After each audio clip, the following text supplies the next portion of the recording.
अस्सलाम वालेकुम मेरे प्यारे दोस्तों, उम्मीद है आप सब लोग खैरियत से होंगे। मेरे दोस्त अभी अरसलान साहब को मैंने दावत दी। उसकी वजह ये है कि ये तकरीबन 7 साल और कुछ महीने जी 7 साल 1 माह और 29 डेज आफ्टर ये माशाल्लाह पाकिस्तान गए थे और पाकिस्तान से ये अभी आए हैं। तकरीबन 14 दिन रुक के अरसलान भाई 28 डेज आफ्टर 28 डेज 28 दिन रुक के ये पाकिस्तान से वापस आए हैं। तो ये एक बड़ी खुशनसीबी की बात भी है कि 7 साल बाद अपने कंट्री अपने वालिदैन को मिले। आज इस टॉपिक पे बात करेंगे। दूसरा टॉपिक मेरा बहुत अहम है, वो ये है कि मेरे पास बहुत सारी ईमेल्स आ रही हैं जिसमें आप सब लोग मुझसे खुशी का इज़हार तो कर ही रहे हैं, लेकिन एक थोड़ा सा परेशानी का भी इज़हार कर रहे हैं। उसके बारे में भी बताऊंगा नए लोगों को, और वो लोग स्पेशली जो लोग इस वक्त पुर्तगाल से बाहर हैं और वेट कर रहे थे अपने ईमेल्स का।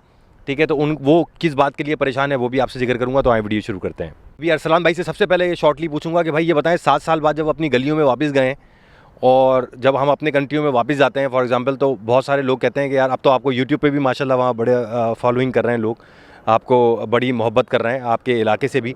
तो कैसा लगा आपको जब आप एक माशाल्लाह जब गए हैं 7 साल बाद, अपनी गलियों से गुजरे हैं, वो पुराने दोस्त वो पुराने रिश्तेदार सबसे मुलाकात हुई? जी बहुत शुक्रिया मुर्तज़ा साहब, एवरीथिंग इज़ ओके। आप जब भी मुझसे सवाल करते हैं या मुस्कुराते हैं, मेरी तरफ देखते हैं, मैं एकदम से दोबारा जवानी की तरफ जाता हूँ, हालांकि बुढ़ापे की तरफ जाना चाहिए मुझे। खैर आपका जो क्वेश्चन है वो इस तरह है कि जब मैं लाहौर एयरपोर्ट पर उतरा तो वो ज़िंदा दिलाने सिटी हमारा बोला जाता है, क्या कमाल के लोग हैं वहाँ से। तो अपने भाई को देखा, अपने कज़नों को देखा, उनसे मिला, कुछ हार वगैरह उनने डाले, कुछ मोहब्बतें बांटी।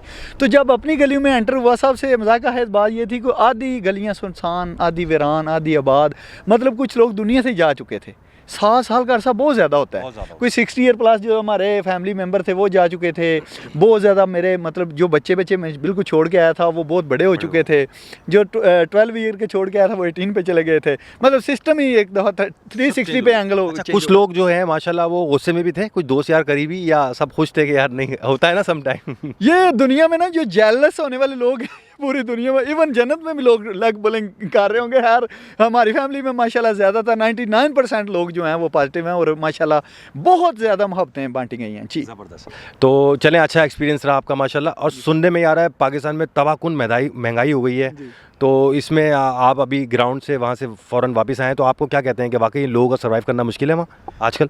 जी ये इस तरह है, बिल्कुल आपने बिल्कुल ठीक कहा। मेरे ख्याल में 2030 में पूरा पाकिस्तान जो है 70-80% लोग मूव कर जाएंगे उस कंट्री से। आज 300 के करीब पेट्रोल चला गया है, तो आगे अंदाज़ा लगा लें। मतलब जब मैं गया था तो यूरो 250 पर था, 28 डेज़ में यूरो 300 के करीब चला गया। मतलब 50 रुपीस 28 डेज़ में वो ऊपर गया। आगे महंगाई का अंदाज़ा आप खुद लगा लें। सोना मेरे ख्याल में 185 पे था, वो 2 लाख के ऊपर चला गया था। बहरहाल हम सब लोग अपने कंट्री के लिए बहुत दुआ गो हैं कि परवरदिगार हमारे कंट्री को बहुत तरक्की दे और हमारा कंट्री बहुत फूले फले, इलाही आमीन। दूसरा आप चलता हूँ मेरे दोस्तों टॉपिक की तरफ। टॉपिक मेरा जो है वो अरसलान भाई से मैंने उनके व्यूज़ तो ले लिए पाकिस्तान के बारे में भी, और उनका पाकिस्तान का टूर कैसा रहा उसके बारे में भी। मेन जो मेरा आज का टॉपिक है वो ये है कि बहुत सारे अरसलान भाई आपको पता है ये एक रहे थे 4 दिन में 1 दिन की ईमेल फेंक रहे थे। ठीक है। तो इन्होंने क्या किया, इन्होंने किया ये कि इन्होंने ना 3 महीने की 2.5 महीने की ईमेल एक साथ डाल दी। जी 2-2.5 महीने की एक साथ जो ईमेल डाली है ना इन्होंने, उससे प्रॉब्लम ये हुई कि जो लोग पुर्तगाल में थे, जो पुर्तगाल से बाहर थे, ठीक है, और वो सब जो है वो एक अनप्रिपेयर्ड बैठे हुए थे कि यार कोई मसला नहीं है, आखिर के 2 4 6 जो भी टैक्स भरने हैं वो हम टैक्स भर के कार्ड लेके बायोमेट्रिक देके कार्ड ले लेंगे। उनके दिमाग में ये था कि कम से कम 7 महीने का, 8 महीने का, 6 महीने का मामला है। अब इन्होंने क्या किया, उनको जो एकदम से ईमेलें डाली हैं ना उसकी वजह से अब सबके बायोमेट्रिक आ गए। अब जब सबके बायोमेट्रिक आए तो उनको परेशानी ये हो गई कि उनके PCCA रेडी नहीं है। ठीक है, जिसकी वजह से काफ़ी लोग मुझसे बोल रहे हैं कि मुर्जा भाई क्या हमें बायोमेट्रिक की तरफ जाना चाहिए या नहीं जाना चाहिए, क्योंकि हमारे टैक्स भरे हुए नहीं है, हमारे PCCA जो हमारे पास मौजूद नहीं है। तो मैंने उनसे ये बात बोली, अच्छा PCCA क्यों नहीं है, कि आपको ये पता ही है कि अभी एक एम्बेसी ने गेम किया रिसेंटली कि पुर्तगाल के लिए जॉब सीकर वीज़ा। तो हमारे लोगों ने पाकिस्तान में क्या किया, इसके ऊपर मैंने वीडियो इसीलिए नहीं बनाई क्योंकि मुझे ये नज़र आ रहा था ये सारा गेम है। तो हमारे लोगों ने क्या किया कि फ़ौरन ईमेलें करना शुरू कर दी।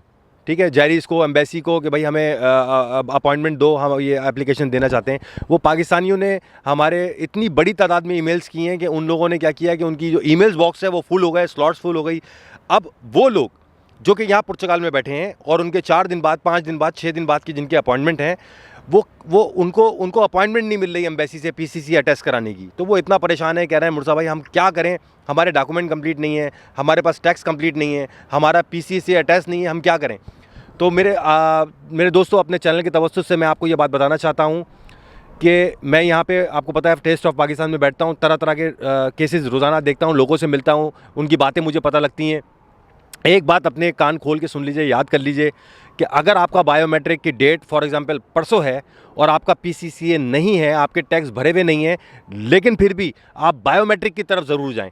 उसकी वजह ये है कि देखें, अगर आप बायोमेट्रिक की तरफ नहीं जाते ना, तो उनको वैसे ही शक हो जाता है कि ये बंदा यहाँ यूरोप में मौजूद ही नहीं है। अगर होता तो ये इतना बड़ा टाइम है, इतना बड़ा एक इवेंट है जिसके लिए इसने 2 साल इंतज़ार किया और कार्ड के लिए, और जब ये कार्ड का हमने बायोमेट्रिक दी तो ये बायोमेट्रिक देने नहीं आ रहा। It's mean that he is not in A Portugal right now.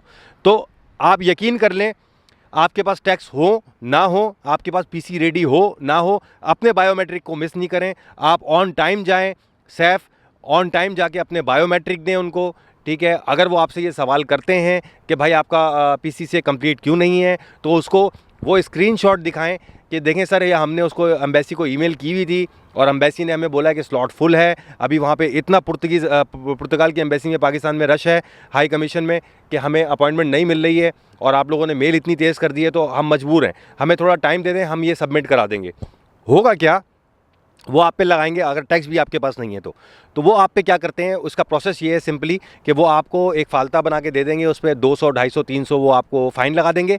Fine कबूल है हमें, ठीक है, फ़ाइन लगा देंगे और एक पर्चा लिख के दे देंगे कि आप ये 2 चीज़ें कंप्लीट करके 1 से 2 महीने में लाकर ये पेपर हमें जमा कराएं। उस पेपर के साथ आपके पास टैक्स नहीं है या आपके पास पीसीसीए नहीं है तो वो 2 पॉइंट ये आपको लेके दे देंगे, लिख के दे देंगे और आपका बायोमेट्रिक ले लेंगे अपना डेटाबेस में। वो आपको क्या करेंगे, एक छोटा फालता लगा देंगे। फालता लगाने के बाद वो बोलेंगे कि आप ये जब आपके पास 2 कंप्लीट पेपर हो जाएं, आप हमारे पास आ जाओ और आने के बाद आपको हम कार्ड इशू कर देंगे, बायोमेट्रिक आपके हो जाएंगे। तो मैं उन सब भाइयों को जो मुझे मैसेज कर रहे हैं, कॉल कर रहे हैं और वो परेशान हैं कि यार हम बायोमेट्रिक नहीं दे सकते, नहीं देंगे, टैक्स नहीं है मुर्जा भाई, हमारे पास पेपर नहीं है, वहाँ जाने का फ़ायदा क्या है, तो ये बेवकूफ़ी हरगिज़ मत करें।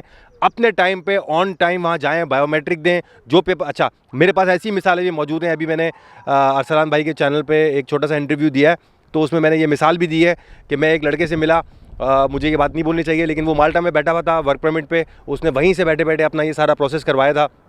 तो वो जब मेरे रेस्टोरेंट पे जहाँ मैं बैठता हूँ वहाँ खाना खाने आया तो वो कहने लगा, मुर्जा भाई क्या क्या डॉक्यूमेंट चाहिए। जब मैंने उसके डॉक्यूमेंट देखे तो कह रहा, तो उसमें टैक्स सिर्फ 3 थे और उसका पीसीसी भी नहीं था। तो मैंने कहा ये सब डॉक्यूमेंट्स कहाँ हैं तुम्हारे? तो कहने लगा, मुर्जा भाई ये तो मुझे मेरे पास है ही नहीं, अब तो टाइम भी नहीं है मेरे पास, तो मैं नहीं जाऊँ क्या बायोमेट्रिक पे? मैंने कहा नहीं, बायोमेट्रिक के लिए जाओ, कुछ भी हो तुम्हें बायोमेट्रिक देने चाहिए। अगर वो तुमसे सवाल करें तो उनको बोलना कि मुझे थोड़ा टाइम दे दें, 1 महीने का मैं जमा करा दूँगा। खैर, वो बायोमेट्रिक के लिए गया बगैर पीसीसीए के और बगैर सिर्फ 3 टैक्स के साथ बगैर पीसीसीए के। जब वो वहाँ गया उन्होंने उसके बायोमेट्रिक लिए और बायोमेट्रिक लेके उसने सवाल ज़रूर किया कि ये बताएं पीसीसीए कहाँ है। तो उस बंदे ने बोला कि मैंने अभी अपॉइंटमेंट ली हुई है पाकिस्तान से पुर्तगीज़ एम्बेसी में, तो वो ऑन द वे है, वो जैसे ही आता है मैं जमा कराऊँगा।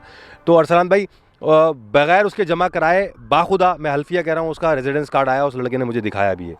तो प्लीज़ मेरे दोस्तों, इस केस को जाने मत दें, क्योंकि फिर 2 साल की लाइन में आपको लगना पड़ जाएगा दोबारा से और बहुत प्रॉब्लम का सामना करना पड़ जाएगा। ठीक है, अपना ख्याल रखें मेरे दोस्तों बहुत बहुत। और कुछ आप कहना चाहेंगे पाकिस्तान या पुर्तगाल के हवाले से? जी, मैं पुर्तगाल के हवाले से ही कहना ये चाहूँगा कि गाइज प्लीज़ आ जाएँ, बार बार मैं कहता रहता हूँ आ जाएँ इधर। वो लंगर भी खुला हुआ है और इमिग्रेशन भी, यहाँ पर आपका बेटर फ्यूचर बन सकता है। मैं आपके सामने हूँ, 7 साल 1 माह और 29 दिन मैं बाद पाकिस्तान गया, अपने वालिदैन से मिला, अपने दोस्तों से मिला, दिल को काफ़ी ठंडक महसूस हुई। जो लोग भी शेंगन जोन में इलीगल हैं वो मुझे और मुर्तज़ा भाई को फॉलो करते हुए यहाँ आ जाएँ और अपना बेटर फ्यूचर बनाएँ। आज के लिए इतना ही। अल्लाह हामी नासर।